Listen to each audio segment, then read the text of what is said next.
Monday morning. Never mind the background because I am rushing to uni. There is a guest lecturer. Would that be correct to call her a guest lecturer? Let me quickly check my Gmail. So we have a guest lecturer, yes. Again, do not mind the background. Blurred by the screen, understanding psychotherapeutic process in person versus teletherapy settings. And there is like a little abstract on what she's going to be talking about today. I actually, in the morning, woke up at 8 and I did this and that. And I watched a few YouTube videos on the differences between in-person therapy versus the teletherapy and how it emerged. And as the first reference, they give the example of Freud, how I'm pretty sure he wasn't the first one, but in the video that I watched is that he delivered through the phone a psychotherapy to a farmer. I might also be wrong, but I've watched a few other videos as well so that I get the general understanding on what she's going to be talking about. I will also be taking notes and I have my backpack ready. I'm gonna deviate from the topic that I'm talking about, but let me finish this. So her bio is very impressive. She is an associate professor in clinical psychology and co-director of the psychodynamic program at Furkov Graduate School of Psychology, Yeshiva University in New York. She studied clinical psychology and philosophy at Altay here in Budapest, and received her clinical psychology training as well as her PhD at University of Pécs, which is in Hungary. Back to the bio of today's lecturer. She completed postdoctoral fellowship at McGill University and Université du Québec in Montreal. Authorized over 70 peer-reviewed papers, a book, and several book chapters, and she's a regular speaker at international and national conferences. Her research focuses on the psychotherapy process and the therapeutic relationship in various settings, including online interventions. She has gained clinical and supervision experience at various psychiatric hospitals and clinics, both in Europe and Canada. She is licensed psychologist in Quebec and maintains a private practice in Montreal. This is amazing. I'm gonna leave in 3 minutes. I'm pretty sure I'll be walking. It's also raining outside. Maybe I'll take my umbrella because I'll be carrying my laptop. So back to my backpack. I've got my laptop, my notebook, pens and papers. I'll also grab my water bottle. So this meeting is going to be at my university's main building, where psychology and education, mostly education people study, I think, because for psychology we have our own building, which is like 20-30-ish minutes away from the main building. So I'll be going to the main building, which will take me half an hour to get there. And I'm kind of excited about this lecture because most of the time I miss guest lectures because they either clash with my classes that I had to attend. Actually, there used to be like a lot of guest lecturers last years and last semesters, and my schedule, like my university schedule, my classes were packed. Like I would have classes from Monday to Friday and I would be at university. And now that I go to uni only twice a week, I miss those days. I freaking miss those days because in the very beginning I was like, what? Like I would go twice a week and they had one after another, like on Wednesdays and Thursdays, and I'd be like, what the heck am I gonna do on Monday, on the rest of the week? But of course I had my thesis, I had to plan out things, I had my exam, which was also great because apart from the days where I had to be at uni and attend my classes, my lectures, I also had other days where I could focus on my thesis, on exam preparations. For this semester I have developmental comprehensive and social comprehensive, which are the two biggest exams, as you can already tell from the comprehensive. So yeah, they're comprehensive because they include developmental 1 and developmental 2. The same goes for social. It includes social 1 and social 2 that we've covered previous years. And my time is up. It is currently 11:30 and I am contemplating whether I should take this book with me or not, but I need to focus on other things. So yeah, happy Monday everyone. I will hope to film something from the meeting. If not, then I'll just update you guys after I'm done with everything. If I come back in the evening, maybe I'll just tell you guys on whatever I'm gonna do now. Not now. I'm gonna do it after I'm done. Never mind that. So off we go. This is the fit for today because in my favorite, because it's raining outside and we love rain. This week they kind of promised to close the curtains. Oh, look at this. Today is the 5th of May, which means my transportation ticket will expire. It expires on the 5th. Does that mean I still get to use the transportation since it's 5th? This one's actually hard. I'm just carrying it around, using it for a while now. It's been with me since Ramadan.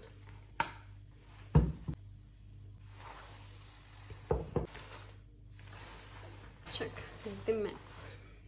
Which is the shortest way to uni? I can take metro.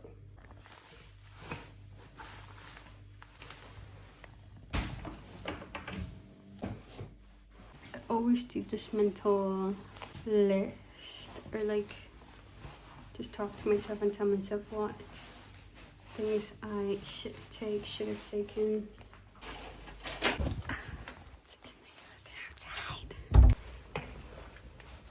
My mom just commented on one of my reels. She sent me 5 of these. Which I have to go. I'm also, I don't know how comfortable I'll be feeling while filming, because I am literally holding like a tripod, like a selfie stick. I'm recording myself, and I kind of plan to talk while walking. That is going to be very weird when I'm outside around people, around the cars. How do people do this? People somehow do it. Also, I saw this tiny little camera, which is like super tiny, so that doesn't bother people. And you can just film yourself. But first of course, I'm gonna just try it.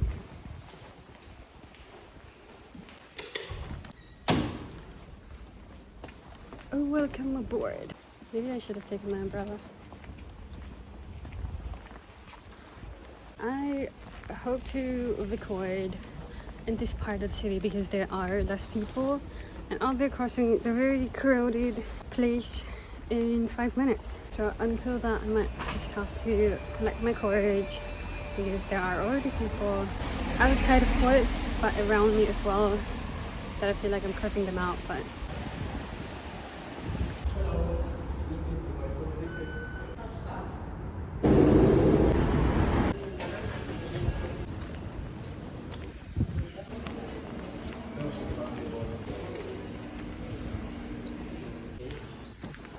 to my alert or updates, I came to Kazi, where the meeting was supposed to be in Izu.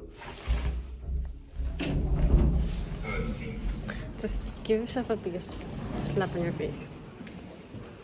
I'm ready. It's just so embarrassing.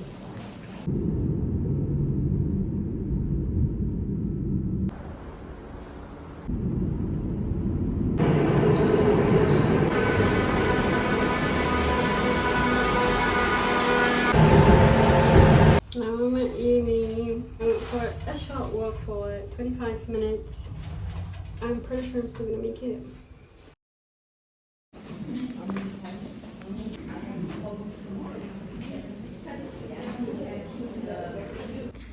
Hey everybody. The lecture just finished and now I'm outside for some fresh air. It is currently 1. No way. wasn't supposed to be till 1:30. But anyways, finished at 1. I honestly thought it would finish at 1:30, but it did not. But it was great. Her presentation was very informative, and she herself is a great speaker. And I think I was there for 30 minutes because the first half of the meeting of the whole lecture I was trying to find my way. But what do we do now? I have class at 5, I have work at 5 until 10. I'll need to work on 2 things. One is start my data analysis for RFP, personality RFP, and I sent my thesis draft for feedback. I still haven't heard back. I mean, it's been only 2 days, so I hope to hear back from my supervisors within this week and work a little bit more and start on the data analysis part as well. So that is 2, and I think that's not for today. 2 is I need to find a work and organizational psychologist. I still have not found yet. So I'm just gonna sit and actively search for work or psychologist, work and industrial, work and organizational psychologists. Also, this is the last week of the semester. Have I mentioned this?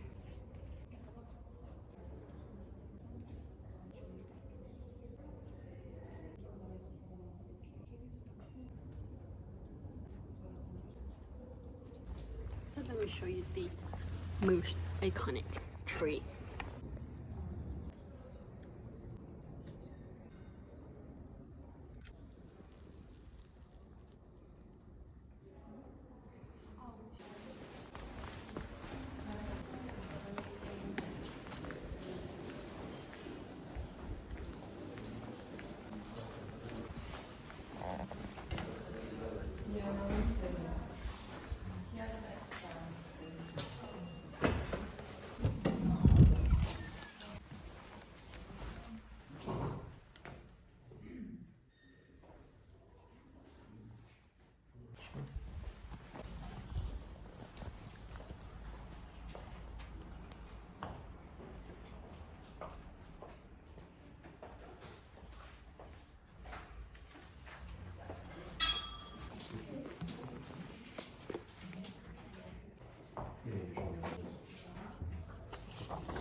I'm back home!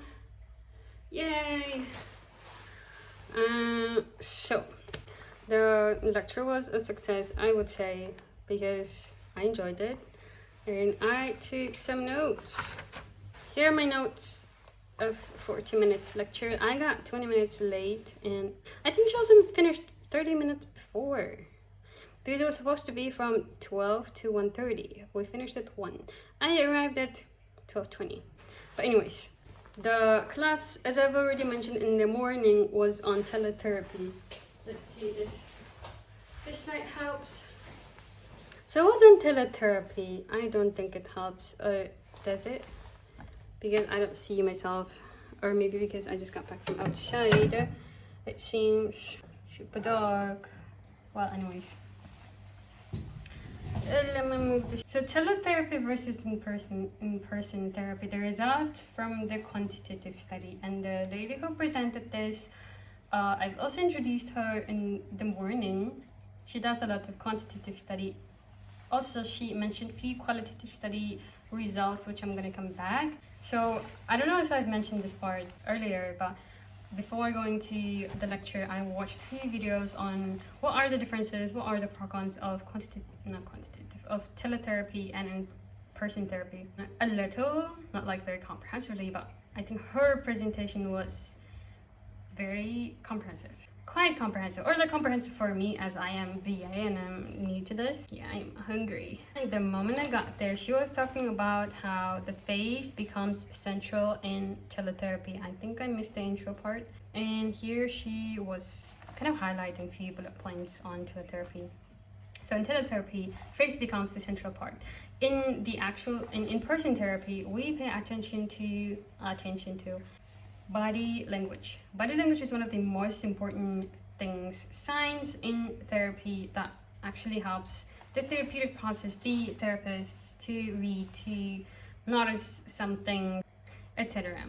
And in teletherapy, since face becomes central, it might be very much disturbing to both sides. So to the therapist, because the therapist keeps seeing his or her face on the screen, as well as the patient's face, while the patient sees the therapist through her or his screen, start reading their eyes. Because let's imagine, for example, right now I'm looking at myself while my camera is right here, so I will be looking at myself and speaking, not looking at. Does that make sense? Well, if I look here, then you would see me as if I'm looking at you, but I'm looking at myself. Other is transference processes like another, I guess that's a con. In teletherapy, patients and clients might start treating the teletherapy as a work meeting, because now a lot of work is available through Zoom, and it can be treated as just Zoom work meetings. And they can squeeze in the therapy within like their meetings, their Zoom meetings, online meetings. And yeah, that was kind of a con part. And then she mentioned qualitative results show that adolescents and elderly people do feel comfortable with teletherapy, while younger children do not. Quantitative studies kind of show, maybe, I'm not 100% sure, but they do show a lot of disadvantages of teletherapy, while qualitative results show that it is actually very much favorable among adolescents because of technology advancements, and elderly people is because they just find it very convenient to talk to people, to share their things online, so like without needing to like move and go to the clinic, etc. And younger children do not prefer, they do not like teletherapy. I would like to read on that. Like this was the age differences, age preferences. When it comes to teletherapy, what is different? She mentioned qualitative results from therapist, patient, therapist, and parents. Oh, now here we talk about qualitative results and the unique opportunities using interventions that work only at home, binge eating disorder. Okay, this is what she mentioned. So basically, I wrote CBT and psychoanalysis. So there are interventions that actually work very well with teletherapy, among which is binge eating disorder. And she kind of mentioned that So people in their natural habitat, like at home where food is available, they have to kind of sit through like an exposure therapy. Could that be explainable? Could that be a good example? Power dynamics. I'm gonna read more about that. More self-disclosure thanks to teletherapy, because maybe it might take quicker for the teletherapy. Again, it depends on individual differences. It is not generalizable, of course. Some people do prefer in-person therapy. Some people might find teletherapy very beneficial and more convenient, more comfortable for self-disclosure. Self-disclosure means opening up to the therapist, opening up to the process, to the therapeutic process about whatever is going on, whatever you want to talk about, whatever distress, anxiety you have. Okay, boundaries are kept. In teletherapy, you can assign a specific time, so we're gonna finish at this time specifically, and you can just say, that is it, goodbye. While in-person therapy, it may not be. Well, that's interesting. Therapeutic challenges, the more difficult to read emotions. So in teletherapy, it is more difficult to read emotions. Again, we come back to face becoming a central part of teletherapy. So if a person sitting and doing something with their hands, with their feet, the smell, like we learned in clinical psychology, the smell, the look, the appearance. In the cases of the self-harm, it can be visible. You can actually notice them and see them, while in teletherapy that might not really be the case. Using silence is not effective. Okay, another thing, this was in the very first slide when I just got to the lecture, that in teletherapy, as a therapist, you have to work really, really effectively. You have to keep speaking, you have to keep it engaging, and silence in-person therapy, silence really, really helps clients, patients to kind of gather up their thoughts and then to speak. But in teletherapy, I gotta read more on this part as well, but in teletherapy, this silence from the therapist's part doesn't really work. That's what she said. The loss of rituals. Oh, this was the highlight for me, I think. Loss of rituals mean when clients come, they have the idea that they come to this specific place. They have this, they create this space, they come to this safe space.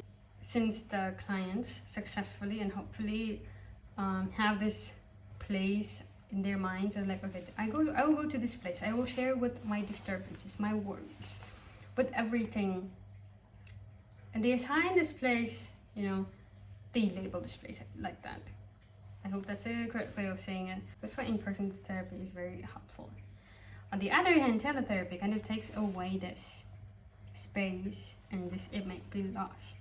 But again, there could be other part to what it can create, because if it's taking away the space, it should also give something else. I don't know, that's kind of what's going on in my head. But if you have any ideas, let's talk about this. Then teletherapy techniques, another highlight. This was studied by Bikash et al. From 2023.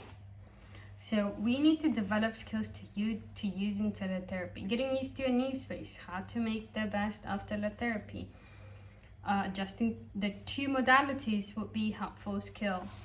Two modalities, in person and teletherapy. And another thing she highlighted was that you learning teletherapy techniques and skills, just like how we learn in-person therapy, we do learn them in counseling, we do learn them in clinical, practical. We even have clinical interviewing skills. I think those classes, they provide a lot, we learned a lot on in-person therapy. At the same time, she said that our curriculum should also include their teletherapy techniques. I mean, since we kind of operate online now most of the time, and therapy is available online, which is awesome, as a therapist, we should also learn the teletherapy techniques. And also she gave another example of her students, clinical residents, that's the word, being like getting used to teletherapy, and then they find in-person therapy very difficult, while for in-person therapists who do the therapy in person, they might find the teletherapy really awkward and weird and might take time to get used to it. So that was very interesting. Last but not least, CBT psychoanalysis do work very well with teletherapy, but not the process-oriented therapy. Also, she thought that we have to practice deliberate practice. And deliberate practice in psychology means consciously focusing on developing micro skills, like developing therapy skills. And how you can do it is you can just give yourself a situation and start practicing how to respond, how to conduct the therapy by yourself. You can record yourself, you can practice with your friends, you can print out different examples and just practice with yourself and speak in front of the mirror, in front of your camera, so that you develop these skills, so that you are not frightened when it comes to if you ever get to deliver teletherapy. So that was the greatest highlight. Now, what are the challenges and how to adjust? These are the questions that were raised and that I've found really interesting in teletherapy. If it's in person, when the patients become suicidal, therapists, like there are ways, like therapists do have skills to help the patients, the clients. While in teletherapy, we should also learn to those skills and how to provide the help if our clients become suicidal and the therapist is far away, and what do you do? That's question 1. 2 is being distracted by own image, minimize the face distraction. And she kind of also said that you can put the camera, adjust the camera, like as if you're directly looking at, as if you're in the eye level with your client, with your patient. 3 is people who come from rural places. This was one of the questions from the audience questions. Without internet access, how do we deliver therapy to individuals who have no internet access? And I'm gonna read more on that because I remember it for answer. And digital privacy. Oh, this was another crucial point. She gave an example. So basically, teletherapy was going on. So the therapist and the client was at home, and she had Google devices, right? She had her phone and laptop and whatsoever on. They were talking about certain topics, let's say eating disorders, or any topic that comes to mind in therapy that might be raised in therapy. Right after that, her phone started giving ads on eating disorders, let's say, as a protective measure, as digital privacy measures. Before conducting teletherapy, you might turn off your internet, or you might turn off, your phone, your devices that might track the data or your conversation. And that is kind of it from my part. I would say it was a successful lecture. Then I went to the library. I read a few pages. I walked a little bit. I worked on one of my assignments. I emailed one of my professors. And now I'm back home. Yeah. I was thinking of actually filming it a bit later, but I did it. This is not the end. I will come back, you guys.